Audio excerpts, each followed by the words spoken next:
Hello and welcome my dear students on my YouTube channel Azam की chemistry. तो प्यारे बच्चों, आज के इस लेक्चर के अंदर हम बात करेंगे ऑर्गेनिक केमिस्ट्री की प्रॉब्लम जो कि मेंस और एडवांस में पूछी गई हैं। और जितनी भी प्रॉब्लम बेटा यहाँ डिस्कस कर रहे हैं सारी problem alcohol, phenol and ether की है।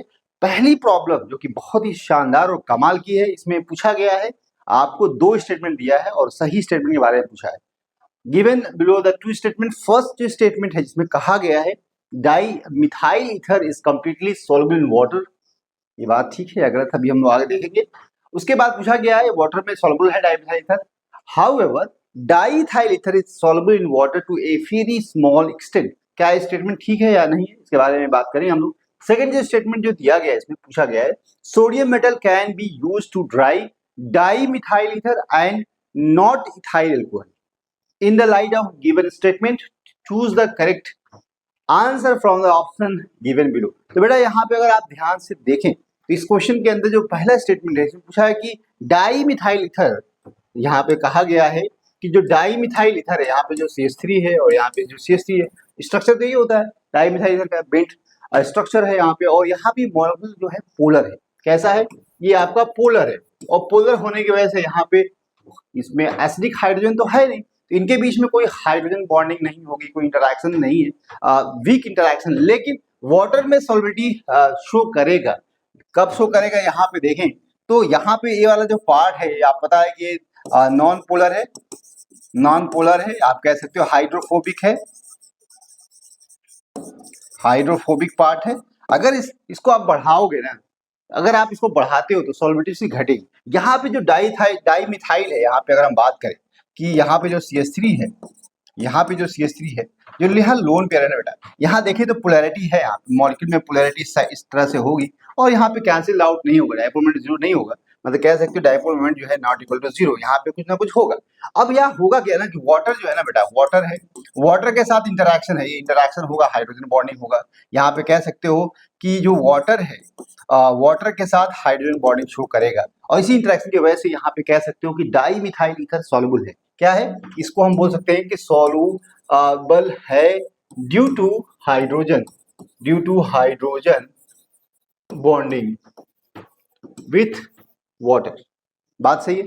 लेकिन अगर यहाँ पे कह दिया गया है कि जो आपको जो CH2 CH3 है, यहाँ पे जो आपको ऑक्सीजन के साथ CH2 और यहाँ पे जो CH3 है, CH2 और यहाँ पे CH3 है, इसकी सॉल्युबिलिटी वाटर में कम है। ऐसा इसलिए है कि बेटा देखिए तो नॉन पोलर जो पार्ट है इसका अगर साइज बढ़ जाता है, जिसकी वजह से जो हाइड्रोजन बॉन्डिंग है वाटर से जो इंटरेक्शन है वो इफेक्टिव इंटरेक्शन नहीं हो पाएगा, क्योंकि वो ये हाइड्रोफोबिक पार्ट है। क्या है, हाइड्रोफोबिक पार्ट है, और हाइड्रोफोबिक होने की वजह से यहाँ पे जो वाटर मॉलिक्यूल इनके पास कम आएगा, और यहाँ वहां पे इंटरेक्शन कम होगा, जिस वजह से इनकी सॉल्युबिलिटी जो है क्या हो जाएगी, कम हो जाएगी as compared to methyl ether. तो हम कह सकते हैं डाईमिथाइल ईथर की सॉल्युबिलिटी इसलिए बढ़ी क्योंकि वहां पे हाइड्रोजन बॉन्डिंग वाटर से इफेक्टिव हो रही है ड्यू टू यहाँ पे आपका small size of methyl group. बात समझ में आ रही है। सॉल्युबिलिटी की बात करें तो मिथाइल ईथर जो है मोर सॉल्युबल होगा as compared to ethyl ether due to the, आप कह सकते हो कि यहाँ पे हाइड्रोजन बॉन्डिंग या हाइड्रोजन जो वाटर से इंटरेक्शन है यहाँ पे ज्यादा नहीं है, कम है, due to increase the hydrophobic size.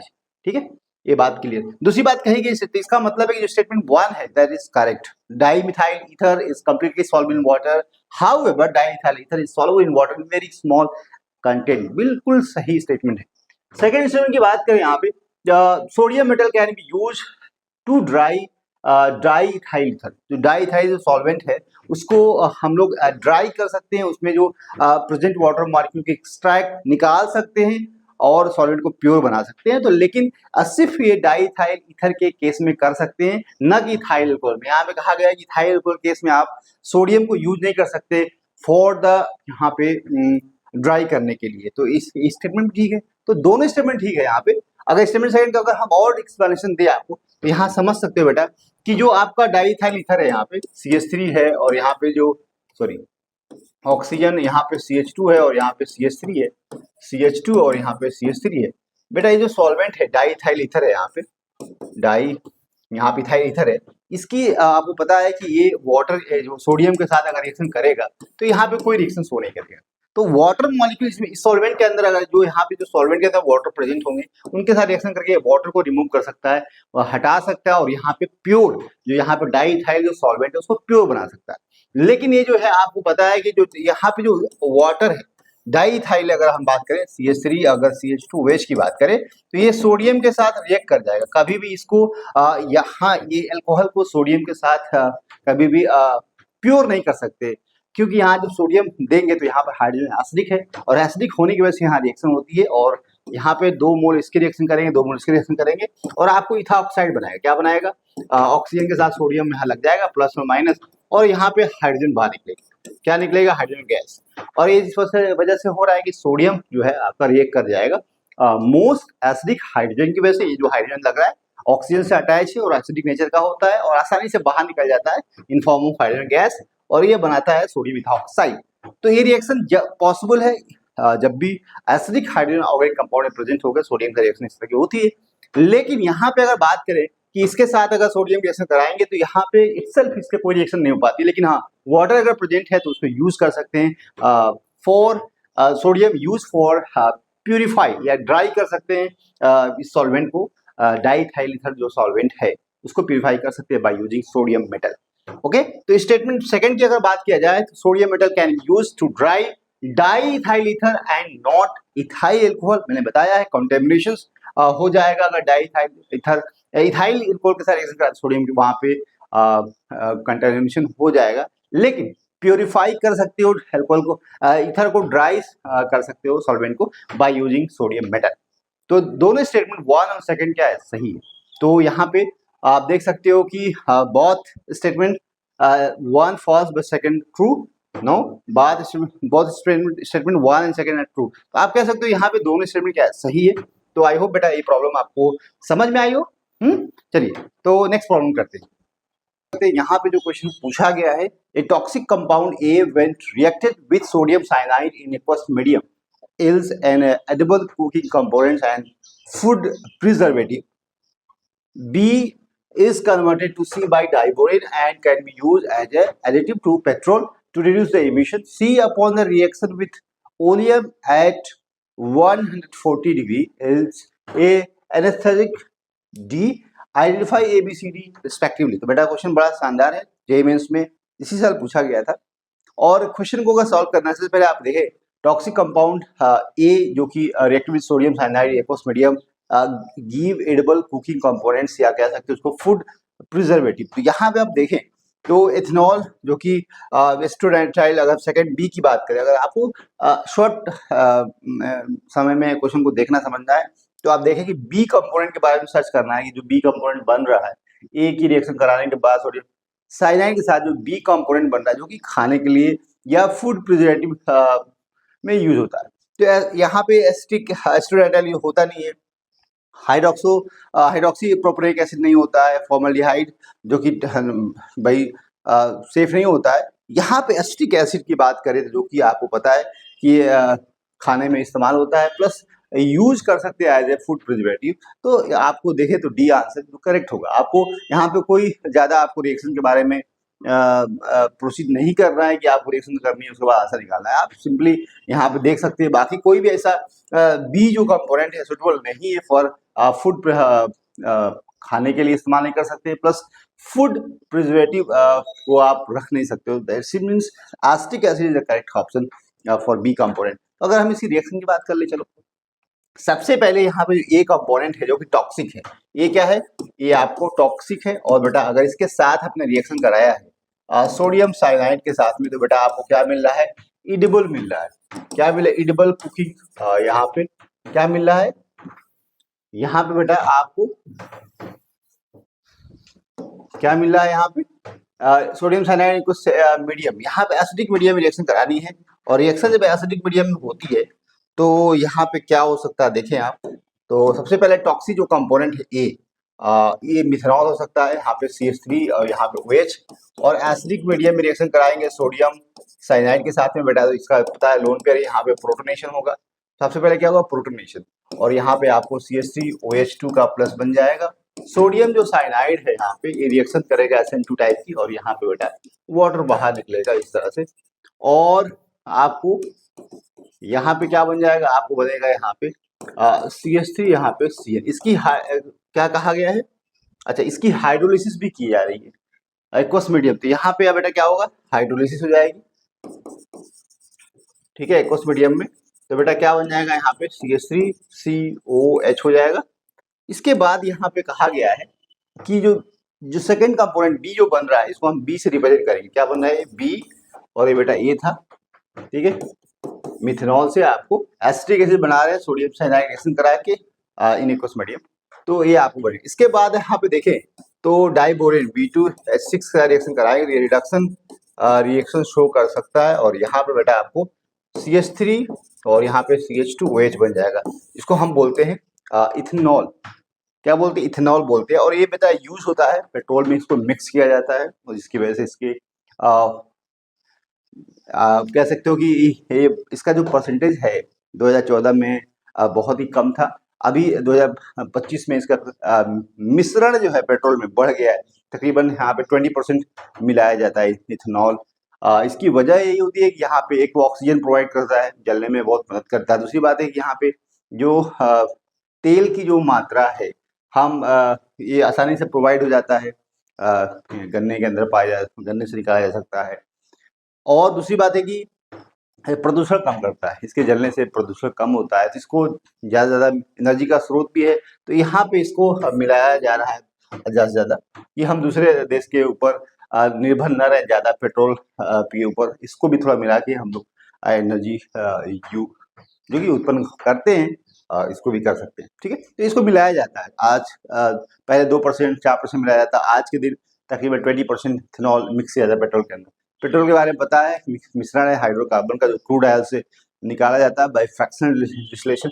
और यहाँ पे जो पेट्रोल होता है, इसमें आपको पता है कि वहाँ पे मिक्सचर ऑफ हाइड्रोकार्बन्स होता है। वहाँ पे प्रोपेन, यहाँ पे पेंटेन और हेक्सेन, और कह सकते हो साइक्लिक में साइक्लोहेक्सेन और साइक्लोपेंटेन भी होता है। वहाँ पे बेटा एरोमेटिक कंपाउंड्स भी होते, जाइलिन, बेंजीन, और वहाँ पे टॉल्यूइन, सारे सब मिश्रण प्रेजेंट होते हैं। वहाँ पे एंटी नॉकिंग एजेंट भी यूज होता है। पेट्रोलियम में बहुत सारी चीजें मिक्स हो जाती हैं, जेलिन भी यूज होता है, जो कि इंजन को साफ रखता है। इसको मिलाया जाता है, ये प्रदूषण कम रहे, ठीक है। इसके बाद अगर देखें तो ठीक है, एमिशन को कम कर सकता है। रिएक्शन विद द ओलियम के साथ अगर रिएक्शन कराएं तो यहाँ पे क्या हो सकता है, देखिए यहाँ पे जो आपको 140 पे अगर रिएक्शन करा रहे हो H2SO4 और साथ में SO3 का जो मिक्सर होता है, हम उसको ओलियम बोलते हैं। और इसके साथ रिएक्शन जब होती है तो यहाँ पे ईथर बनता है। क्या बनता है, यहाँ पे डाई मिथाइल ईथर बनेगा, यहाँ पे CH2 और यहाँ पे CH2 CH3, और ये बेटा बनता है, जिसको यूज किया जाता है। आप कह सकते हो कि इसको पहले इनहेल किया जाता था, जिससे आप बेहोश हो जाते हैं। और पहले इसको यूज किया जाता सर्जरी वगैरह में, कि जो भी पेशेंट को बेहोश करना हो तो इसको यूज किया जाता था। अब नहीं इस्तेमाल ज़्यादा होता है। तो यहाँ पे आंसर बेटा आप देखें तो आप कह सकते हो ABCD क्या होना चाहिए। आप इथेनॉल की बात करेंगे, एसिटिक एसिड की बात करेंगे, इथेनॉल की बात करेंगे, और यहाँ पे डाई इथाइल ईथर, जो कि आप एनेस्थेटिक इनहेलेबल है, एनेस्थेटिक में इस्तेमाल होता है। पेट्रोल की बात करें तो यहाँ पे जो कि पेट्रोल के अंदर जो इमिशंस होता है, रिड्यूस का इमिशन यहाँ पे प्रदूषण को घटाता है by using ethanol in petrol. तो ये सारे जो चीजें हैं आपको डी ऑप्शन में मिल रही है। तो आंसर क्या हो जाएगा, डी हो जाएगा, ठीक है। चलिए नेक्स्ट क्वेश्चन करते हैं हम।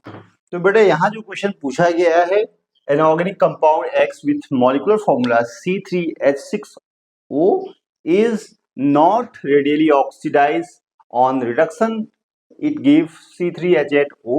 इसको हम Y से रिप्रेजेंट करेंगे, which react with HBr to give bromide, which represented by Z, which is converted to Grignard reagent. This Grignard reagent on reduction with X followed by hydrolysis give 2,3-dimethyl butane to all compounds X, Y and Z respectively are।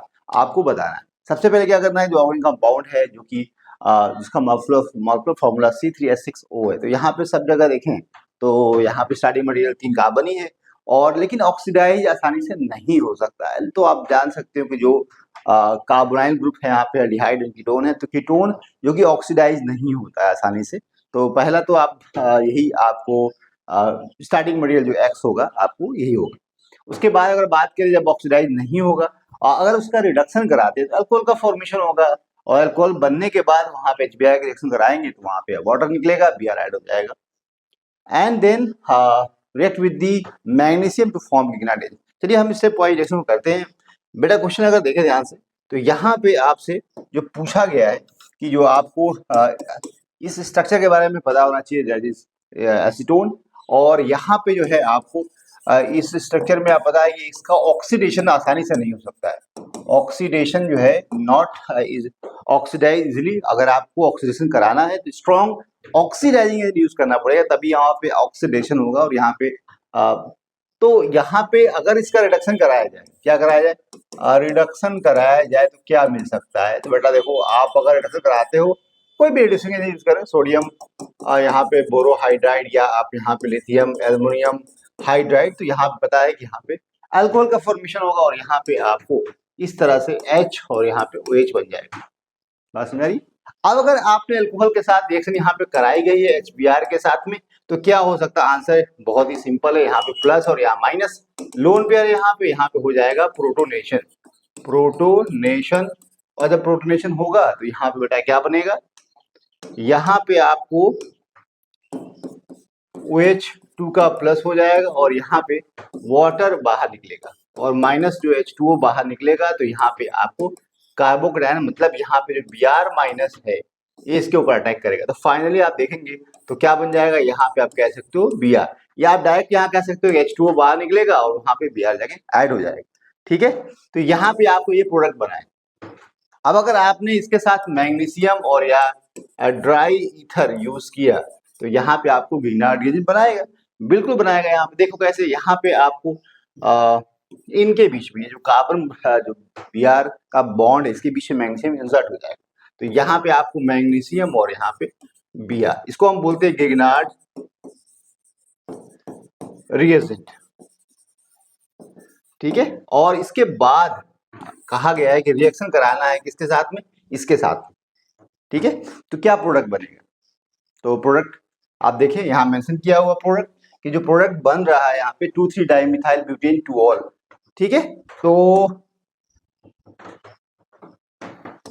यहाँ पे बेटा product जो बनेगा आपको, अगर आपने इसकी reaction कराई तो पता है कि यहाँ पे आपको माइनस, ये माइनस होता है और ये वाला पार्ट प्लस होता है, ये वाला इस पे अटैक करेगा बेटा, अटैक करेगा तो यहाँ पे पता है कि यहाँ पे देखें, यहाँ पे OH हो जाएगा और OH, और यहाँ पे आपको इस कार्बन से आपको 2 CH3 लगा हुआ, यही प्रोडक्ट होगा।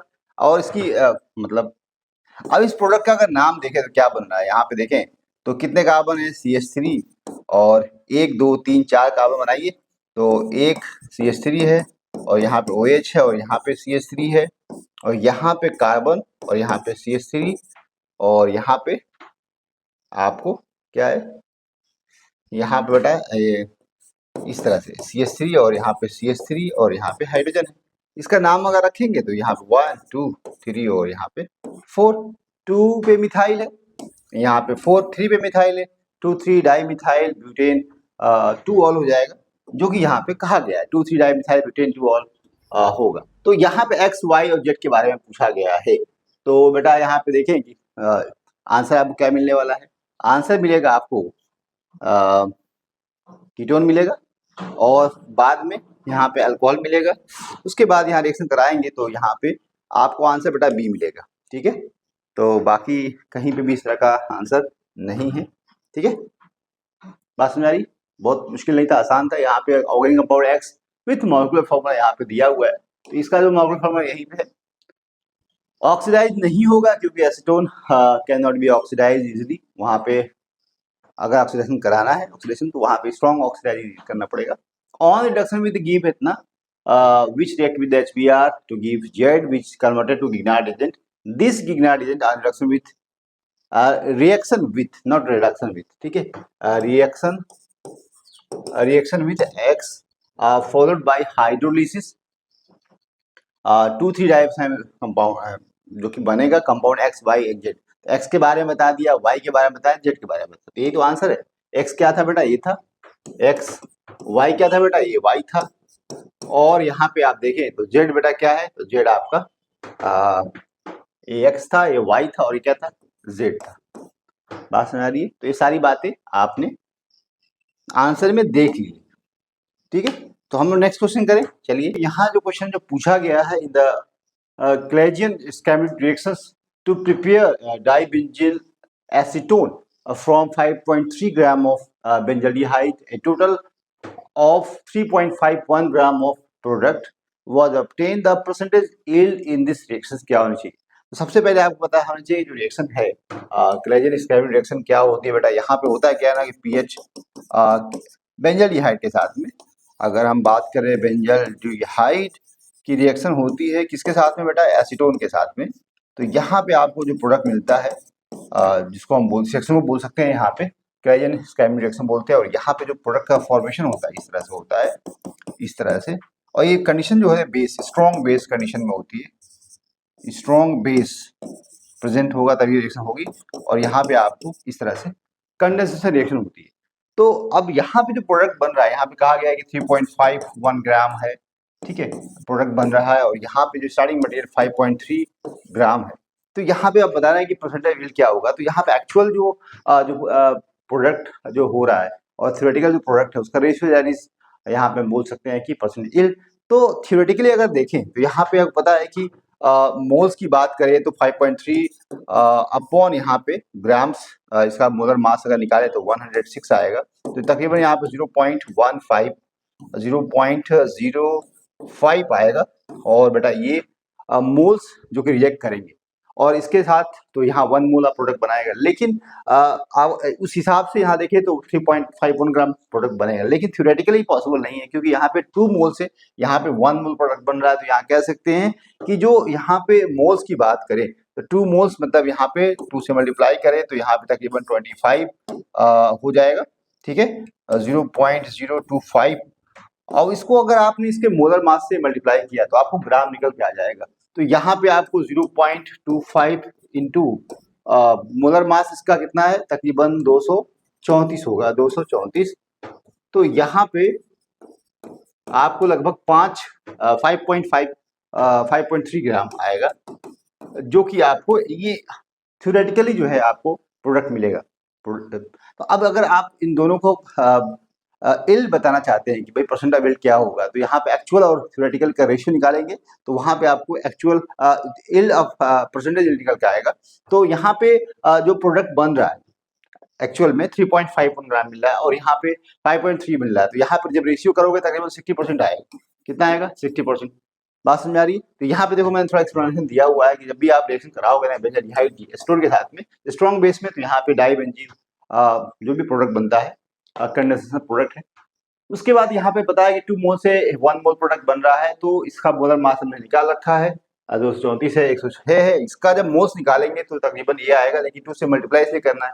थ्योरेटिकली तो ये जो एक्चुअल है तो है, लेकिन थ्योरेटिकली अगर निकालना हो तो पता है कि थ्योरेटिकल क्या है, 2 मोल से 1 मोल प्रोडक्ट बन रहा है। उस कंडीशन में आपको 2 से जो मोल्स है उसके मोलर मास से डिवाइड करेंगे, मल्टीप्लाई करेंगे, तो आपको जो थ्योरेटिकल जो प्रोडक्ट जो वेट होगा, मास होगा, आपको 5.85 होगा।